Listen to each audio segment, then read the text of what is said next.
Olá, bem-vindos ao segundo episódio desta série de como não ser contaminado pela negatividade no mundo, a viver num mundo doente. Então este segundo episódio vai retratar entre a mente, o ego e a alma. No episódio anterior, nós vimos que a negatividade já não pode ser entendida apenas como o feitio de algumas pessoas. Muito para além disso, nós procuramos ver que a negatividade se tornou o clima emocional do nosso tempo. Vimos também que por detrás de uma pessoa sempre negativa pode existir causas muito profundas, como o sofrimento, o trauma, a exaustão, a desregulação emocional, distorções cognitivas ou até um sofrimento clínico profundo. Falámos também de terapia cognitiva ou comportamental e da forma como muitas pessoas vivem presas não apenas aos factos, mas à interpretação sombria que fazem desses mesmos factos. Falámos da terapia da aceitação e compromisso e da importância de não obedecer automaticamente a todos os pensamentos que nos aparecem. Falámos da terapia dialética comportamental, que ajuda a compreender a escalada emocional e a necessidade absoluta de desenvolver regulação. Falámos das abordagens relacionais e interpessoais que mostram como a negatividade pode se transformar numa forma de sobrevivência aprendida com o tempo. E falámos também da necessidade de reconhecer, com honestidade e verdade, que há situações em que o indivíduo, a pessoa, precisa de ajuda, precisa de psicoterapia, de psiquiatria e, por vezes, até de medicação. Queridos amigos, hoje, neste segundo episódio, eu quero avançar por duas dimensões decisivas. A primeira é distinguir claramente aquilo que pertence ao coaching daquilo que pertence à psicoterapia e à psiquiatria. A segunda é entrar profundamente na dimensão espiritual, porque a negatividade não é apenas um problema mental ou relacional. É também um problema de consciência, de visão e de posição interior diante da vida. Eu quero começar pela questão do coaching. Coaching como forma de educação e treinamento. Porque hoje em dia criou-se uma grande confusão nesta área. O coaching, quando bem feito e eticamente bem enquadrado, pode trazer contributos muito úteis, sobretudo na área da responsabilização pessoal, desenvolvimento de responsabilidade pessoal, da definição de objetivos, quais os objetivos de inteligência emocional prática, da autoliderança e do trabalho sobre crenças limitantes. Mas coaching não é psicoterapia, coaching não é psiquiatria. Coaching não trata trauma, não substitui o tratamento clínico, nem deve ser usado como para uma forma de mascarar o sofrimento profundo através de uma linguagem motivacional. Esta distinção é muito importante, porque há pessoas que precisam de cuidado clínico e recebem apenas frases de efeito. E há pessoas com dor profunda que ouvem apenas mensagens sobre desempenho e performance, atitude e produtividade. E também há pessoas em sofrimento real, verdadeiro, a quem se diz apenas que precisam de mudar o foco ou pensar diferente. Quando, na verdade, precisam de desenvolver contenção, compreensão clínica e precisam de trabalho terapêutico sério e, até em alguns casos, intervenção psiquiátrica. Por isso, é preciso maturidade quando falamos destes casos e é preciso honestidade. É preciso discernimento. O desenvolvimento humano é valiosíssimo, mas não pode fingir ser aquilo que não é. Dito isto, quando falamos na linha dos diferentes escolas de coaching a nível internacional e também de algumas pessoas que desenvolveram essa escola, existem elementos, e é importante que falemos, esses elementos podem ser úteis quando falamos de negatividade no dia a dia. Por exemplo, a importância de não permitir que a energia emocional dos outros invada completamente o nosso mundo interior. A necessidade de trabalhar crenças, pensamentos que acreditamos como verdadeiros, mas que são limitantes. Chamamos crenças limitantes. A responsabilidade de não viver em vitimização permanente. Esse desenvolvimento dessa responsabilidade. E o treino da inteligência emocional. Com a construção de uma certa, digamos, blindagem interior. E, acima de tudo, a consciência de que eu, ao não cuidar da minha mente, deixo que qualquer ambiente exterior me possa governar. Queridos amigos, tudo isto pode ter utilidade. Pode até ajudar muita gente. Pode dar uma linguagem prática para o nosso cotidiano. Pode até devolver um certo grau de responsabilidade à pessoa. Pode ajudá-la a perceber que não precisa de entregar o comando da sua vida emocional às circunstâncias onde vive e onde se envolve. Nem sequer aos humores dos outros, muito menos ao ambiente em que se encontra. Mas deixem-me insistir, voltar a insistir. Isto é útil quando bem situado.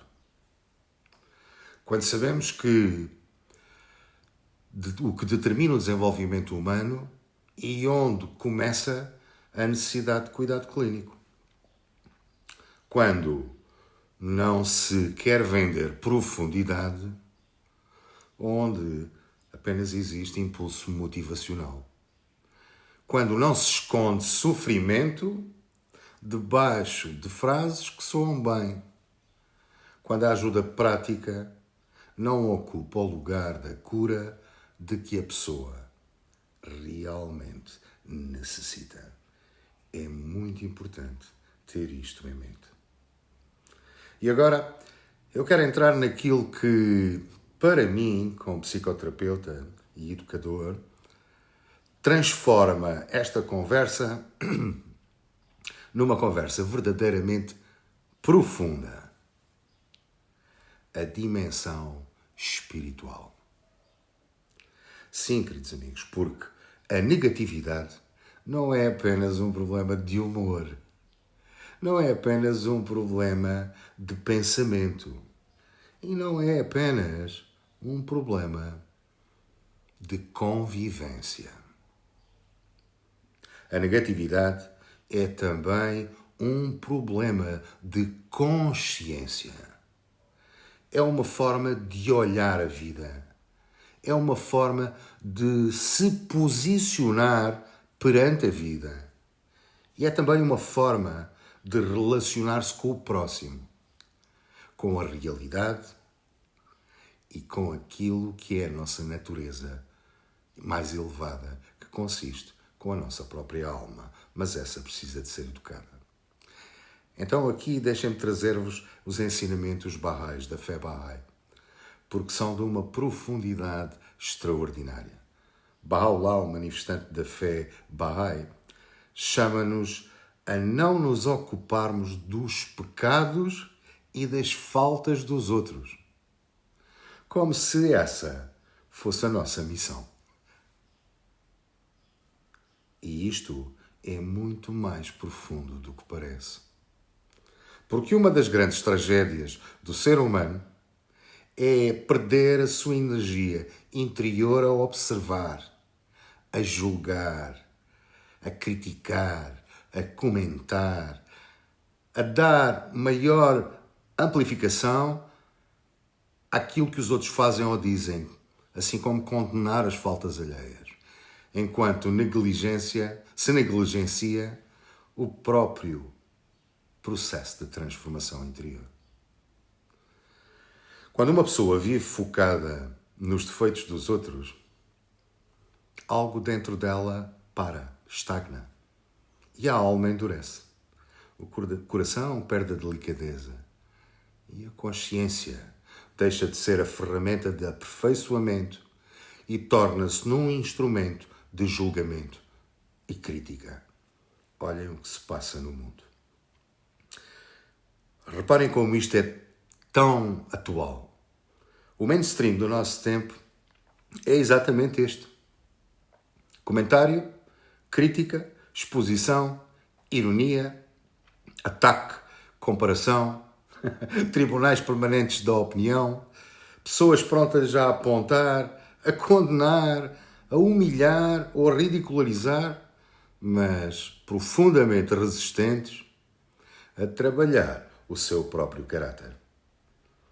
Aqui os ensinamentos Baha'is propõem uma civilização interior, não uma civilização fundada na corrosão, mas sim na construção, não na maldicência, mas na consulta, não no veneno da crítica destrutiva, mas sim na responsabilidade espiritual, na nobreza, na dignidade e no serviço. Queridos amigos, isto não significa fechar os olhos ao mal. Muito menos significa ingenuidade. Nem significa fingir que está tudo bem quando não está. Nem significa aceitar a injustiça. Nem significa a ausência de discernimento. Significa outra coisa muito mais elevada. Significa recusar a cultura da destruição interior. Significa não permitir que o hábito de apontar os defeitos destrua a nossa capacidade de amar, de conhecer, de servir, de pensar com clareza e de verdadeiramente contribuir com uma ajuda para a melhoria de tudo o que está à nossa volta. Há também nos ensinamentos Baha'is um apelo muito forte à vigilância em relação às falsas mensagens espalhadas pela sociedade. E como isto é atual, meus queridos amigos. Vivemos cercados de mensagens falsas sobre valor, identidade, sucesso, felicidade, liberdade e realização.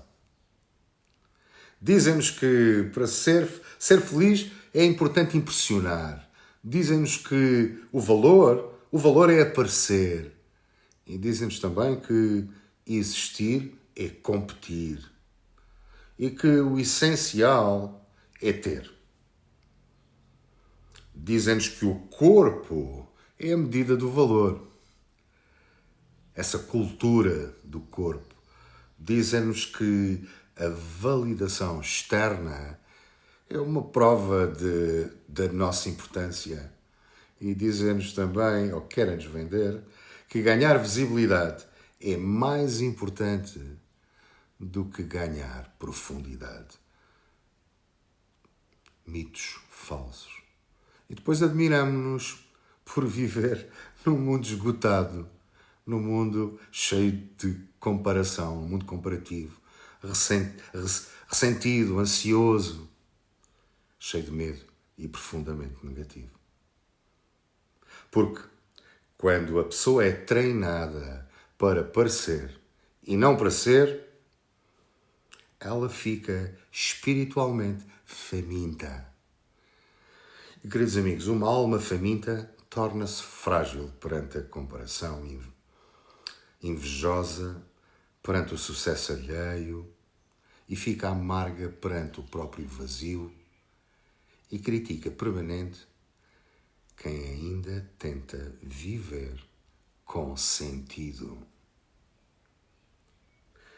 É por isso que este tema é de tão grande importância. Não estamos apenas a falar da nossa convivência. Estamos a falar da nossa civilização. Estamos a falar da formação humana, de como os nossos filhos se vão comportar no futuro. Estamos a falar do tipo de pessoas que este tempo está a produzir. Mais uma vez, deixem-me realçar. Os ensinamentos baais fazem-nos lembrar de que a civilização material, sem educação e desenvolvimento espiritual, jamais bastará. Pode haver progresso técnico, conforto, velocidade, acesso, consumo, estatuto, inovação, mas se o nosso coração continuar vazio e o ego continuar no centro, o sofrimento apenas muda de roupa. Vai continuar lá. E às vezes ainda mais sofisticado. Às vezes mais escondido. Às vezes mais elegante. Mas continua lá. Reparem, se não é este o mainstream. E aqui está uma das chaves mais profundas deste tema. É que a negatividade não cresce apenas porque existem pessoas difíceis. A negatividade cresce porque existe todo um mainstream, toda uma civilização que alimenta o ego, a comparação, o julgamento, a superficialidade, a ânsia de validação e a pobreza espiritual. Queridos amigos, e quando a civilização ensina o ser humano a viver para fora, ele esvazia-se por dentro. E quando se esvazia por dentro, passa a relacionar-se com o mundo de forma reativa, ressentida, comparativa e agressiva. Já não vive a partir da verdade do ser. Vive a partir da fome do ego. Por isso, antes de perguntar apenas como lidar com pessoas negativas, precisamos também de perguntar que tipo de mundo estamos a criar, que tipo de mundo eu estou a contribuir, que tipo de hábitos eu estou a normalizar, o mundo está a normalizar, que tipo de linguagem emocional eu estou a transmitir, que tipo de educação eu estou a dar aos meus filhos, às novas gerações.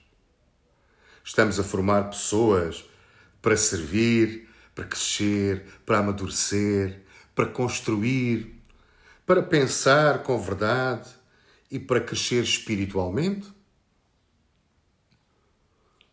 Ou estamos a formar pessoas apenas para competir, reagir, exibir, comentar, comparar e consumir? Queridos amigos, estas perguntas mudam tudo. Elas mostram-nos que a negatividade não é apenas um incómodo da convivência. é também um sintoma. Um sintoma de uma ordem civilizacional que perdeu a sua centralidade. A centralidade do desenvolvimento da alma, da nobreza intrínseca. Mas tudo isto é verdade. Sendo tudo verdade, surge uma questão decisiva. E a questão é, como é que se vive no meio deste mundo sem nos deixarmos ser arrastados por ele? Como é que se ajuda uma pessoa negativa sem ser sugado pela sua energia? Normalmente essas pessoas parece que sugam a nossa energia. Como é que se distingue entre compaixão e absorção? Como é que se coloca limite sem cair na dureza? Como é que se escolhe a construção quando tudo à nossa volta parece treinar-nos para a reação e para a crítica? É precisamente aqui e isso que vai constituir a forma como vamos abrir o próximo episódio. No terceiro episódio, eu vou falar contigo de forma muito concreta sobre como lidar com pessoas sempre negativas sem nos tornarmos também negativos. E quero mostrar-te como discernir diferentes tipos de negatividade. Como escutar sem aderir. Como aprender a fazer melhores perguntas. Como colocar limites com maturidade. Como proteger a nossa saúde interior. Como escolher melhor os ambientes e as conversas. E por que razão ninguém resiste a um mundo ruidoso sem um treino espiritual diário. Vou-vos dar estas ferramentas. Porque ver o problema é importante. Compreender a sua raiz é essencial. Mas chega um momento em que a grande pergunta deixa de ser apenas porque é que as pessoas são assim. E passa a ser, como é que eu vou lidar no meio disto sem perder a minha alma? E são algumas dessas ferramentas que eu vou transmitir-vos e partilhar convosco. E talvez essa seja uma das perguntas pungentes da nossa realidade e do momento que estamos a viver. Seja a nível pessoal, familiar, nacional ou civilizacional. Será possível permanecer lúcido sem nos tornarmos duros? Será possível ver a doença do mundo sem deixar que ela se torne doença dentro de nós? Aprender a ler a realidade das coisas? Será possível armar sem ingenuidade, discernir sem julgar e servir sem nos perdermos? É isso que eu vou tentar responder no próximo episódio e dar-vos algumas ferramentas para lidarem com isso. Queridos amigos, se gostaram do vídeo e estão a gostar da série, por favor partilhem para que outras pessoas possam também ter a oportunidade de ver. Despeço-me com amizade, com carinho e não esqueçam, vemo-nos no terceiro e último episódio desta série. Um abraço.